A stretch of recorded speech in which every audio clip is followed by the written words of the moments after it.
श्री कृष्ण और धृतराष्ट्र का संवाद, एक प्रेरक कहानी। विश्वासघात सबसे बड़ा छल होता है। अंधे धृतराष्ट्र ने क्यों गंवाए 100 पुत्र।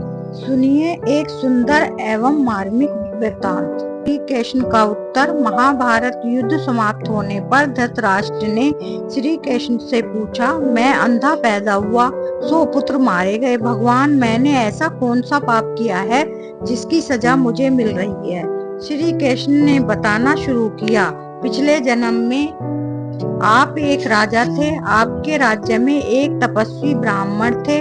उनके पास हंसों का एक जोड़ा था जिसके 4 बच्चे थे। ब्राह्मण को तीर्थ यात्रा पर जाना था, लेकिन हंसों की चिंता में वह जा नहीं पा रहे थे।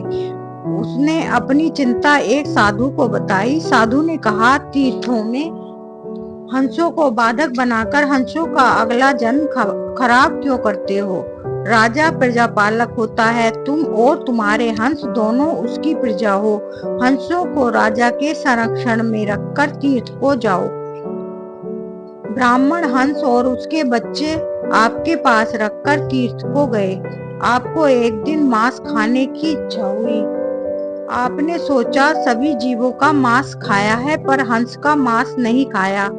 आपने हंस के 2 बच्चे भूनकर खा लिए। आपको हंस के मांस का स्वाद लग गया। हंस के एक एक करके 100 बच्चे हुए और आप सबको खाते गए। अंततः हंस का जोड़ा मर गया। कई साल बाद वह ब्राह्मण लौटा और हंसों के बारे में पूछा तो आपने कह दिया कि हंस बीमार होकर मर गए। आपने तीर्थ यात्रा पर गए उस व्यक्ति के साथ विश्वासघात किया जिसने आप पर अंधविश्वास किया था।